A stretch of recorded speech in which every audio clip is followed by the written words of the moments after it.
Player background checks became the norm as teams sought to protect their huge investments, and not simply because of Len Bias, but others in the first round, including the player taken directly after Bias, Chris Washburn.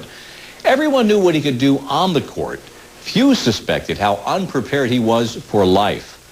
Steve Delson tracked down the third pick of the 1986 draft. Chris Washburn just turned 35.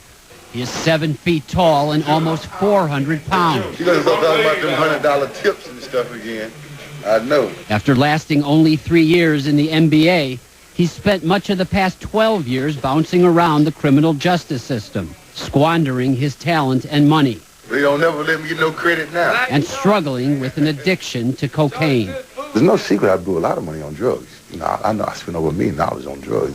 It was a slow destruction, but it was a steady one. Get him! Go, man! I can't run!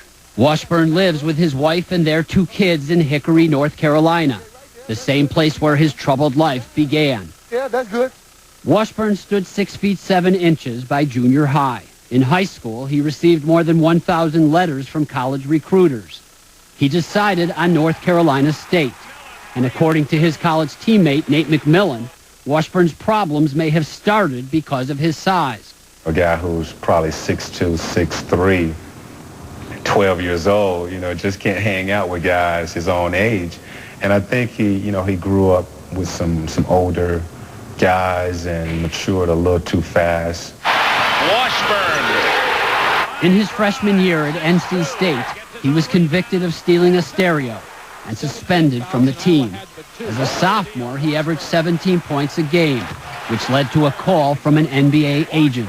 Called me and said, look at Chris, you can go 1, 2, or 3 in the draft. I don't know what you're talking about. He said, you can go 1, 2, or 3 right now. And I said, what's this mean? And then he said that you can make $2 million. And I said, well, when can I leave? He said, you can leave today. I have your ticket already. Washburn says he left school the very next morning. Later that spring, the Golden State Warriors made him the number 3 pick in the draft. Chris Washburn, a controversial player. As you know, he had some scrapes with the law. Washburn signed a 4-year contract worth $3 million. And almost immediately, the immature rookie clashed with his young head coach, George Karl. I mean, he was trying to make impact. I was making a big impact, but we were butting heads. Of course, it didn't help that he had discovered cocaine.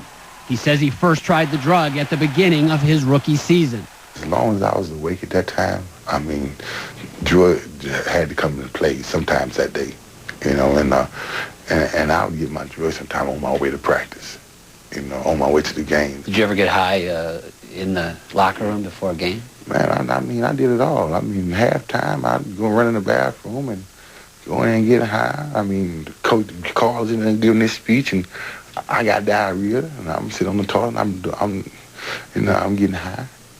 When he entered drug rehab, after only 3 months in the league, Washburn was perceived as a first-round bust. His second year, he was traded to Atlanta, where he says he found cocaine even more accessible. Then in 1989, after Washburn's 3rd drug violation, he was banned from the NBA for life. In Washburn's fleeting career, just 72 games over 3 years, he averaged a paltry 3 points and 2 rebounds. At only 23, he was the personification of promise unfulfilled. But instead of feeling humiliated or embarrassed, Washburn says he was relieved. It never registered to me to say, well, no, what am I going to do for income now? It was like, well, fine, no more practice. Good. I go get high now every day. And that's what I did for about 2 years. I just stayed in a cloud. Washburn left Atlanta and wound up here in Houston, where he lived with his future wife, Michelle. But the arrangement didn't last because he was still using cocaine and about to hit bottom. She finally said, I can't take it no more. She left me in Houston, and she went back to Dallas. And I found myself on the streets. That's why I found myself sleeping behind dumpsters, eating out of trash cans, smelling like last year. That's when a desperate Washburn turned to John Lucas, a former NBA player who is now the head coach of the Cleveland Cavaliers. Lucas, a recovering drug abuser, had recently opened a rehab center in Houston. I went to John Lewis and told him I need some help.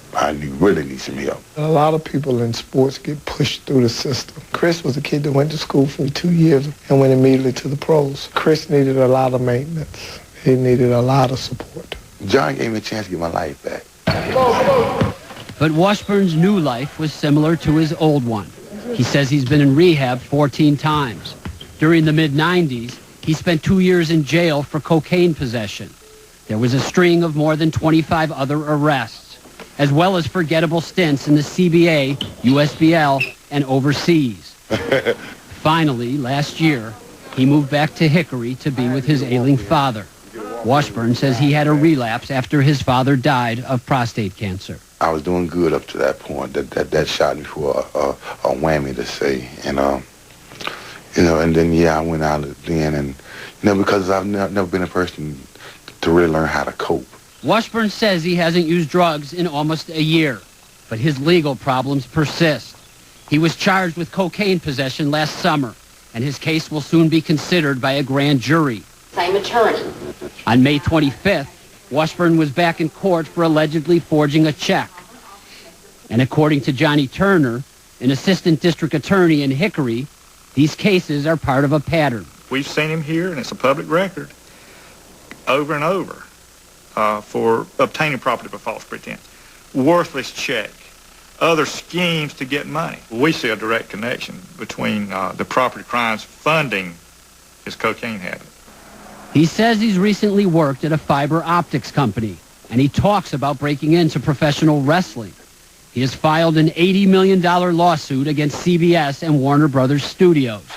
His complaint says he was falsely portrayed as a drug abuser in college in a TV movie about his coach Jim Valvano. Washburn's attorneys would not let him discuss any pending legal matters. And when is field day? May 17th. At this stage of his life, maybe the only thing clear about Washburn is the regret he feels over the way he treated his children and his wife. There's been times where she's just brought, she may see me on the streets and she's got the kids with them and they just wave their hand at me and they keep going. But I'm standing on the street trying to find a way to get high instead of trying to find a way to go home and be with them and bring some money back home. What it is, she's really been the backbone. I mean, she had to be the man and the woman to say, because Daddy wasn't around. Daddy wasn't nowhere around.